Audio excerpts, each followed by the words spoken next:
ప్రభువు నామమున అందరికీ శుభోదయం.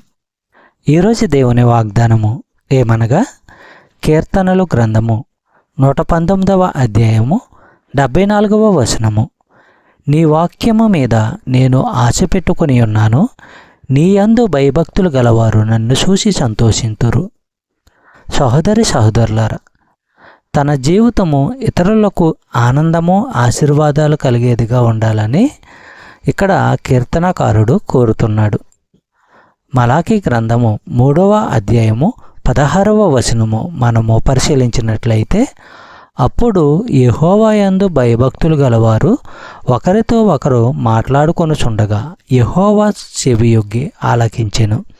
మరియు యెహోవా యందు భయభక్తులు కలిగి ఆయన నామమును స్మరించుచు ఉండు వారికి జ్ఞాపకార్థముగా ఒక గ్రంథము ఆయన సుముఖమునందు రాయబడెను.